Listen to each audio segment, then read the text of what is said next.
Damn.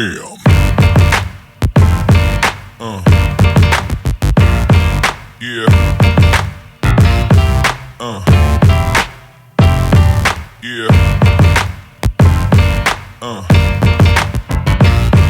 Yeah.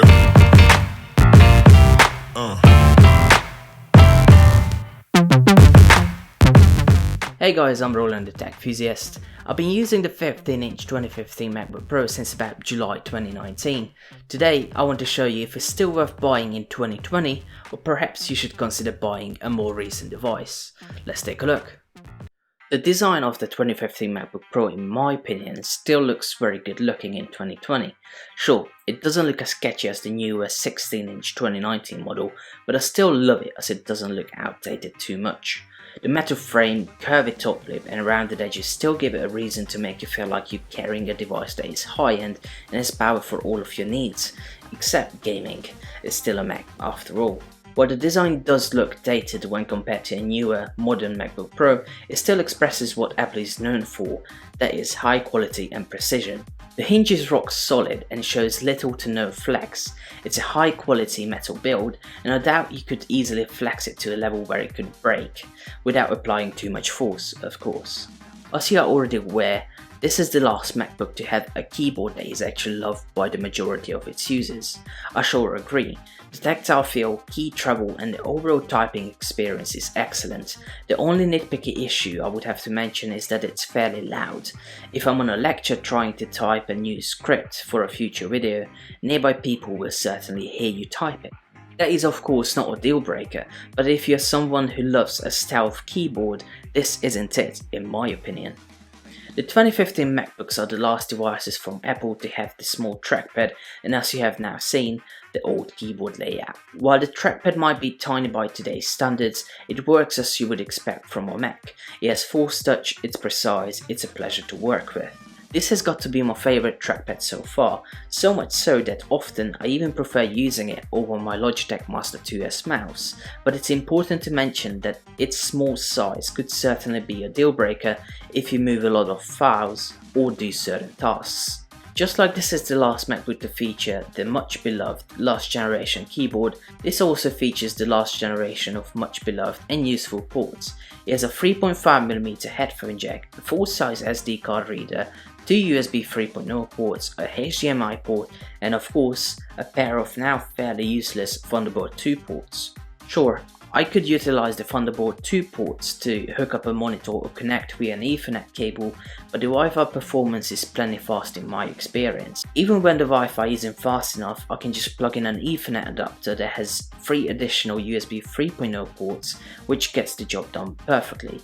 The laptop has Bluetooth 4.0, which is now rather old, but it hasn't yet let me down by not being compatible with any of my devices. The 15.4-inch 2880 by 1800 resolution display is colourful and in general very beautiful, even by today's standards. The colour accuracy and the viewing angles are perfect, and I honestly cannot complain about the display. It's even better than some 2018-2019 high-end Windows running laptops, which may also only have a Full HD panel. If I have to be nitpicky, I find that the display gets very dirty very quickly. The glossy display is beautiful for sure, but every small fingerprint, smudges and dust can very easily be noticed on it, so it could potentially trigger your OCD and make you clean it on a daily basis. The specs of my MacBook Pro are nothing special, in fact fairly old and the most basic 15-inch model for the 2015 version. It has an Intel i7 2.2 GHz quad-core 4th generation processor and 16GB of DDR3 memory. The processor can turbo boost up to 3.4 GHz, and I found it more than enough on a daily basis to get all of my tasks done very easily. My model has 256GB of PCIe flash storage that I found to be enough in terms of size, but that's only because I keep my important personal data backed up on an external drive. The speed of the SSD is also very fast. It will boot up, allow you to get things done very quickly without any issues. The weight is also an important factor when carrying around a laptop.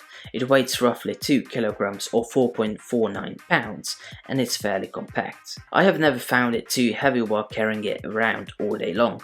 The 720p camera is usable but just like 99% of the laptops, I can't recommend using it for anything other than some quick calls. The stereo speakers are located below the grille, right next to the keyboard. These might not be the loudest or the best speakers, but I definitely enjoy them more than the one found on my Dell Inspiron 7577.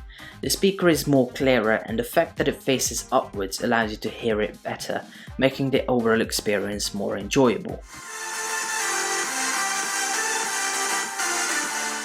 The software experience on the 2015 MacBook Pro is still really great, and I did not come across any major issues. I've only had a few bugs here and there, but those were really quickly fixed once I restarted the device. Now, it's important to keep in mind that Apple does not support features such as True Tone on older MacBooks, but from my experience, it's not a deal-breaking feature. Siri, on the other hand, is available and it can be useful at times. However, you cannot automatically trigger it by saying the hot word. Instead, you always have to use the keyboard shortcut or click on its icon to ask something. As someone who recently started using macOS as a daily driver, I can already tell you that the Mac operating system is much more fluid, optimized and far more stable than Windows, but I'll dedicate a whole new video regarding my own experiences and transition over another platform.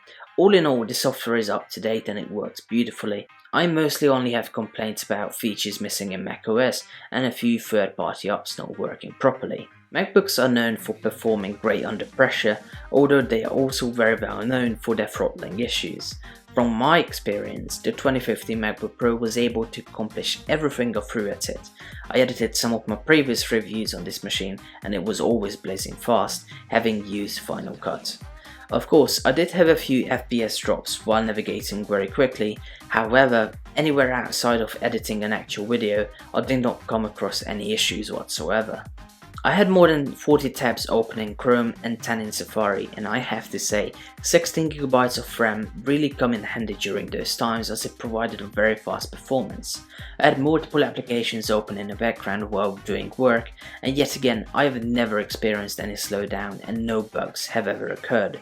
I do however have issues with OneDrive syncing in the background, as it usually makes the CPU run at 100%, which of course makes the fans run fast and loud. Microsoft Word has also caused me some issues, but all of these are well-known problems at this point that Microsoft seemingly ignores to fix.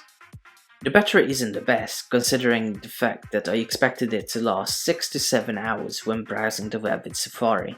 I have a fairly new battery inside my MacBook, however it only seems to last at best 5 hours when the brightness is set to 50% and the keyboard's lights are turned off. When the keyboard's lights are left on, using Safari for browsing the web usually gives me 4.5 hours of battery life. This isn't the worst, but I genuinely expected the battery life to be a little higher than this.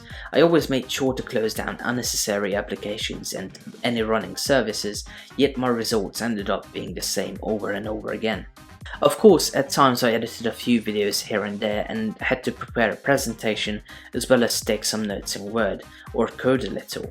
Yet, even with all of these, I would still get anywhere between 4.5 hours of battery life. It's usable, but you definitely have to carry around a charger to stay juiced up on a normal workday or while studying.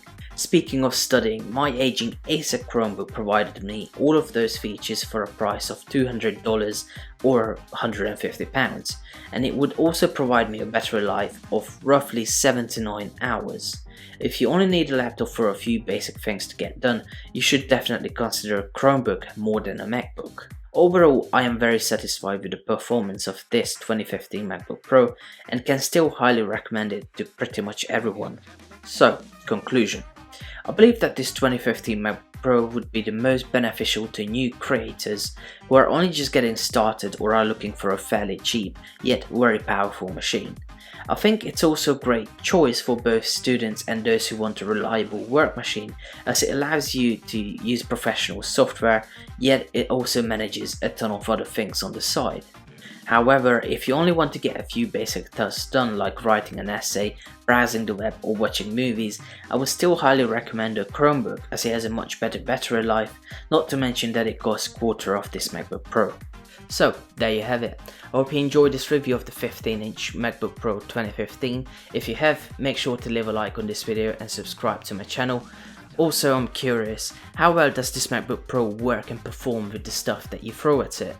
Make sure to share your experiences in the comments down below. All that said, thank you for watching, I'll see you next time.